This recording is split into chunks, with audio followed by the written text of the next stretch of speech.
Aujourd'hui, nous allons parler d'un mystère encore irrésolu à ce jour, celui de la chambre 233. Je ne vous en dis pas plus. Aujourd'hui, la triste histoire de Bernard-Lio Jane Doe.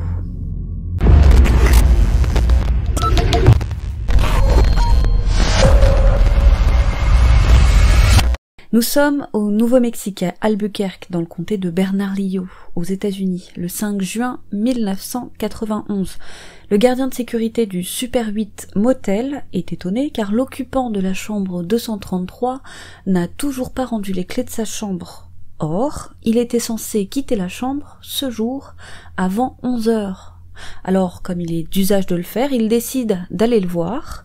Accroché à la porte, il trouve le petit panneau qui dit ne pas déranger. Alors il frappe, personne ne répond, il essaye de l'ouvrir, mais la porte est verrouillée de l'intérieur. Alors il prend son jeu de clés et l'ouvre. À l'intérieur, rien de bizarre. Il y a simplement du désordre sur la table, et les draps sont par terre, il se dirige vers la salle de bain, et dans la douche, c'est une scène d'horreur qui se présente à lui. Il trouve une jeune femme inerte, suspendue à la pomme de douche. La police arrive rapidement sur les lieux, accompagnée d'un médecin légiste. Il constate qu'elle est morte depuis au moins 2 jours, et il ne fait aucun doute que la jeune femme s'est pendue, et pour ce faire, elle a utilisé la sangle de sa valise qu'elle a accrochée au pommeau de douche. Mais une chose étonne les enquêteurs, même s'il y a une flopée d'objets personnels, impossible de mettre la main sur une pièce d'identité ou tout autre document permettant de mettre un nom sur la défunte. Qui est-elle? Que faisait-elle là? Et pourquoi a-t-elle décidé de mettre fin à ses jours? Les enquêteurs ne le savent pas encore, mais c'est un long mystère qui commence. Avant toute chose, il faut savoir que quand le corps non identifié d'une femme est retrouvé, on lui attribue le nom de Jane Doe. Parfois ce nom est personnalisé, ce sera le cas dans cette affaire. Cette femme inconnue sera appelée tantôt comté de Bernard-Lio Jane Doe, Super 8 Jane Doe ou encore Albuquerque Jane Doe. Les enquêteurs commencent alors à fouiller les lieux pendant que le corps est emmené par le médecin légiste pour être examiné. Et dans la chambre d'hôtel, comme je vous le disais, c'est plusieurs effets personnels qui seront retrouvés, à commencer par une photo d'elle. C'est rare, dans le cas d'une Jane Doe ou d'un John Doe, de retrouver des photos du défunt, car très souvent avec une photo, la personne est rapidement identifiée. Mais comme vous le verrez plus tard, ce ne sera pas le cas ici. Et c'est assez rare pour le noter. De toute évidence, la photo a été prise dans un photomaton. On peut voir notre Jane Doe faire une grimace. Elle a les cheveux roux au burn. Et comme vous pouvez le voir, elle n'est pas seule sur la photo. Il y a un homme avec elle. Il sourit légèrement et semble être d'origine hispanique. Peut-être est-ce un ami, peut-être un amoureux ou encore quelqu'un de sa famille. Qui sait? Mais pour les enquêteurs, c'est une aubaine, car dans le cas où personne ne la reconnaîtrait elle, peut-être que quelqu'un le reconnaîtra lui, et qu'ainsi on pourra remonter à l'identité de Jane Doe. Et il n'y a pas que ça dans la chambre, il y a aussi une valise pleine à craquer de vêtements de femme, probablement ceux de Jane Doe. Il y a son sac à main noir ou bleu foncé, un porte-monnaie tissé gris, avec 500 $ en espèces à l'intérieur. Il y a aussi une petite balance numérique avec le nom George Martinez écrit dessus. Peut-être alors que ce George Martinez est l'homme de la photo, qui sait. Et enfin, on peut trouver sur la table des bouteilles de bière ainsi que des cigarettes. À présent, c'est au médecin d'entrer en jeu et d'éclairer un peu plus les enquêteurs sur cette femme. Voici tout d'abord ce que portait la victime. Un débardeur avec un motif tie-and-dye rose et blanc de la marque Trends, un pantalon en denim blanc de la marque 31 Produigues par George Marciano. Elle avait également des sous-vêtements multicolores, noir, vert, violet, rose, de taille médium. Quant aux bijoux, elle avait 3 boucles d'oreilles en métal blanc, ainsi qu'un large bracelet en métal argenté. Ensuite, c'est le corps de Jane Doe qui est passé en revue. Le médecin va confirmer ses impressions. Il s'agit bien d'un suicide. thèse d'ailleurs qui sera confirmée par la police car la porte et les fenêtres de la chambre étaient fermées de l'intérieur. Alors s'il y avait quelqu'un d'autre dans la chambre au moment fatidique, il est sûr que la personne aurait été retrouvée dans la pièce au moment où le gardien a trouvé la jeune femme. Jane Doe ne présente aucune trace particulière sur le corps et ne semble pas avoir eu de relations sexuelles les jours précédant sa découverte. Mais détail qui a son importance, des traces de stupes sont retrouvées dans son sang. Il est établi qu'elle pourrait être caucasienne et ou potentiellement avoir une ascendance hispanique. On estime son âge entre 25 et 35 ans. Elle mesurait 1m73 pour 63 kg. Ses cheveux sont bouclés, ses yeux noisettes ou gris. Elle n'a aucune cicatrice sur le corps, ni aucun tatouage ou marque distinctive. Les enquêteurs vont alors en parallèle se renseigner auprès de la réception du motel. Ils ont peut-être son identité, après tout, il faut bien donner son nom et une pièce d'identité pour pouvoir s'enregistrer. Et à l'accueil, on explique que c'est un homme qui s'est enregistré. Un homme du nom d'Eduardo Collin. C'est lui qui a loué la chambre, qui est une chambre pour 2 personnes. Et c'était 2 jours plus tôt, le 3 juin, entre 21h30 et 23h. Le personnel ne se souvient plus très bien du métier qu'il avait indiqué et pense qu'il avait dit peut-être qu'il était camionneur, mais sans certitude en tout cas, il a bénéficié d'une remise accordée aux camionneurs. Et le personnel d'accueil ne se souvient pas avoir vu de femme avec lui au moment de l'enregistrement. La femme l'a sûrement rejoint plus tard, directement dans la chambre. Les enquêteurs montrent la photo qu'il y avait dans la chambre au réceptionniste. Peut-être qu'il va au moins reconnaître l'homme. Et effectivement, il pense que l'homme sur la photo est bien celui qui s'est présenté à l'accueil 2 jours plus tôt. Mais après tout, comment en être sûr quand on sait que c'est un hôtel très fréquenté avec énormément de passages? Les pistes sont minces pour les enquêteurs, ils vont immédiatement consulter la liste des personnes portées disparues dans les environs pouvant correspondre à la Jane Doe, mais ils ne trouvent rien, ce qui leur fait penser que la jeune femme n'est pas du coin. Ensuite, les enquêteurs vont faire une esquisse de ce à quoi elle pourrait ressembler et la diffuser, alors je ne sais pas à quelle échelle, ainsi que la photo et celle du jeune homme, mais personne ne se manifeste, c'est comme si elle n'avait jamais existé ou jamais eu de famille. Ils vont également tenter de retrouver ce George Martinez, donc nom qui figure sur la balance, mais c'est une identité extrêmement répandue au Nouveau-Mexique, donc il n'y arrive pas. Et impossible également de mettre la main sur ce Eduardo Collin. Donc, on a une femme, un homme sur une photo, un nom sur une balance, ainsi qu'un homme qui s'est présenté à l'accueil, mais impossible d'identifier qui que ce soit. Et les années vont passer sans qu'il n'y ait aucune avancée sur l'affaire. Il faudra attendre bien des années plus tard pour que les efforts des policiers payent enfin. Enfin, c'est pas tout à fait exact que de parler d'efforts, car apparemment les enquêteurs n'auraient recherché ce Eduardo Collin que bien des années plus tard.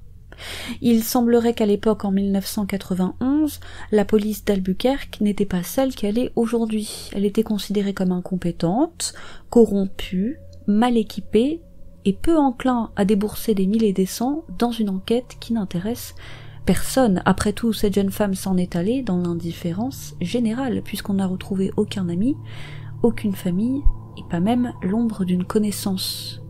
Alors, comme le disent les Américains, who cares? Mais comme je vous le disais, les efforts des successeurs vont payer, puisqu'ils vont finir tout de même par mettre la main sur la famille Collin. La famille, et notamment l'ex-femme d'Eduardo, qui vont expliquer qu'Eduardo est mort de cause naturelle quelques années après la découverte du corps. Les enquêteurs vont alors présenter la photo retrouvée dans la chambre d'hôtel, et la famille est catégorique. Ce n'est absolument pas Eduardo sur la photo. Quant à la femme, ils ne l'ont jamais vue. Mais ce qui est étonnant, c'est que quand les officiers leur présentent le bordereau d'entrée rempli à l'accueil par Eduardo Collin, ils vont être catégoriques. C'est bien l'écriture et la signature d'Eduardo, et après comparaison d'un échantillon d'écriture, il y a bien une correspondance. C'est bien Eduardo Collin qui a loué la chambre, mais Eduardo n'est pas l'homme de la photo. Il semblerait donc que l'employé d'accueil se soit trompé et toutes les informations qu'Eduardo avait fournies se sont révélées exactes, à l'exception de la plaque d'immatriculation qui, elle, s'est révélée être fausse. Ce n'est pas l'attitude de quelqu'un qui pense à mal ou qui se doute de ce qui suivra, qui, en tout cas, donnerait des éléments exacts. On se dit que si on pense à mal, que si on a des choses à se reprocher, on va au minimum falsifier tout ça. Or là, ça n'a pas été le cas à l'exception de la plaque d'immatriculation. C'est un coup dur pour les policiers car il est sûr que s'ils l'avaient retrouvé de son vivant, Eduardo aurait pu identifier la femme sur la photo et peut-être même l'homme, ou en tout cas avoir un début d'explication. Au fil des ans, ce sont des dizaines de comparaisons ADN qui vont être effectuées avec de jeunes femmes portées disparues, pouvant éventuellement correspondre, et cette fois à l'échelle nationale, mais malheureusement, ça n'a rien donné. Et je vais vous mettre les femmes qui ont été écartées de l'enquête après vérification ADN. Et voilà, c'est tout ce que nous savons sur Bernard Liot, Jane Doe, qui reste, à ce jour, près de 30 ans plus tard, toujours non identifié. Et plusieurs questions demeurent. Qu'est-ce qui a poussé la jeune femme à commettre l'irréparable? Qu'est-ce qui l'a rendue triste à ce point? L'homme de la photo est-il concerné? Et ce Eduardo Collin, quels étaient ses liens avec Jane Doe? A-t-elle ne serait-ce qu'été portée, disparue par des proches? Sinon, pourquoi? Et voici quelques théories sur l'affaire. Beaucoup pensent que la femme n'est pas de la région car personne n'a été capable de l'identifier. Mais comment être sûr de ça? Encore une fois, cette affaire n'a pas été massivement relayée, donc beaucoup d'habitants de la région n'ont jamais eu vent de cette histoire. Ce sont surtout, avec le temps, les passionnés de faits divers qui vont être au fait de cette histoire, et ce, à travers le monde, mais pas forcément la population locale. Donc, potentiellement, des proches qui auraient pu se manifester, mais qui n'ont jamais eu vent de l'affaire. La théorie majeure, c'est que Eduardo Collin a pris en stop notre Jane Doe. Ils venaient de très loin, ils ont fait escale ici, à Albuquerque. Et c'est pour cette raison que la famille de Jane Doe n'a pas su ce qui lui était arrivé, si toutefois elle avait une famille. Il ne faut pas oublier que les États-Unis font X fois la superficie de la France, alors si on disparaît à l'autre bout du pays et que votre corps est retrouvé à l'extrême opposé, il est normal qu'aucun lien ne soit fait. C'est pour ça d'ailleurs qu'il existe autant de personnes non identifiées là-bas, et qu'il faut des années pour retrouver des identités. Autre hypothèse, elle était peut-être liée au trafic de drogue. Et c'est peut-être pour ça qu'elle a brouillé les pistes et mis fin à ses jours, se sentant menacée. Il faut savoir que l'endroit où se situe l'hôtel n'est pas forcément un endroit très recommandable. Il n'y fait pas bon vivre, le quartier était rongé par divers trafics, peut-être d'ailleurs que ces $500 étaient l'argent du trafic, ce qui est appuyé par la petite balance retrouvée sur la table. Il est clair que ce type de balance ne sert pas à peser des cerises. Et puis qui mettrait son nom dessus? Encore une fois, ce n'est pas une balance utilisée en cuisine, alors y mettre son nom, c'est peu prudent. Et peut-être que le Georges Martinez de la balance est l'homme sur la photo. Et la famille se serait éloignée de la Jane Doe à cause d'une éventuelle consommation. Puis de toute façon, on a trouvé des traces dans son organisme, donc elle consommait, ça c'est sûr. Ou alors, peut-être que notre Jane Doe monnayait ses charmes. Dans ce cas aussi, ça pourrait expliquer les $500. Mais alors, si c'est le cas, ce n'était pas dans le coin, ou en tout cas pas ces derniers jours, car rappelons-le, le médecin a indiqué qu'il n'y avait aucune trace de rapport récent. Et autre chose, pourquoi Jane Doe n'a aucune pièce d'identité sur elle alors qu'elle a autant d'affaires? Et d'ailleurs, louer cette chambre d'hôtel sans pièce d'identité aurait été impossible pour elle. Alors ça vient renforcer la thèse d'un Eduardo Collin qui aurait loué la chambre d'hôtel pour elle par gentillesse et avant de partir. Ce qui nous amène à penser encore une fois, pourquoi avoir autant d'affaires et pas l'ombre d'une facture ou d'une pièce d'identité à son nom? Il existe des John et Jane Doe qui ont volontairement brouillé les pistes quant à leur identité pour que jamais ils ne puissent être retrouvés, mais alors, si c'est le cas, pourquoi notre Jane Doe a-t-elle laissé une photo d'elle sur la table? Si on veut brouiller les pistes, autant le faire jusqu'au bout. Et il est rare de trouver une Jane Doe avec un sac à main, car souvent, c'est dans le sac à main qu'on retrouve l'identité. Souvent, les Jane Doe sont retrouvées sans sac à main. Et dans le cas où elle a volontairement voulu brouiller les pistes, comme il n'y avait aucun document d'identité sur elle, est-ce que la police a vérifié les bennes à ordures du coin? On ne sait pas. Malheureusement, aujourd'hui, on paye les frais d'une mauvaise gestion de l'enquête, en sachant qu'en plus de ça, les preuves matérielles ont depuis été détruites. Mais son ADN, lui, fort heureusement, a été conservé. Était-elle aussi seule les quelques heures avant qu'elle ne passe à l'acte? Quand on regarde les photos, il est légitime de se poser la question. Elle n'a peut-être pas consommé tout ça toute seule. J'ai encore lu d'ailleurs une hypothèse qui dit qu'on peut voir une différence de poids sur la photo du photomaton et la Jane Doe. Peut-être qu'elle a perdu beaucoup de poids à cause du chagrin au fil du temps, ce qui serait caractéristique d'une petite déprime, et que sa famille ne l'a pas reconnue. Mais a priori, quand même, notons que ses vêtements étaient à sa taille, donc pas si sûr concernant cette hypothèse. Et enfin, peut-être qu'elle est carrément immigrée, qu'elle vient d'un autre pays. Qui sait? Aujourd'hui, cela fait près de 30 ans que le mystère demeure. Une chose est sûre, c'est qu'elle devait être si triste qu'elle n'a plus supporté de vivre. Qu'est-ce qui a pu la rendre triste au point de commettre l'irréparable? Comment ne pas penser à une peine de cœur? Ou bien allait-elle, malgré les $500 qu'elle avait sur elle, bientôt se retrouver sur la paille et qu'elle a décidé d'en finir avec une vie qui s'annonçait dure et misérable? Sachez en tout cas que d'autres comparaisons ADN sont à venir, car il reste des femmes qui pourraient potentiellement correspondre. Reste à comparer les ADN, sauf que c'est une procédure coûteuse et qui prend du temps. Donc, affaire à suivre. Pour ne prendre qu'un exemple, certains internautes ont argué que notre Jane Doe était peut-être une certaine Penny Yvonne Piller. Sa mère lui avait parlé pour la dernière fois le 25 avril 1990. Elle lui expliquait qu'elle avait des problèmes conjugaux avec son mari.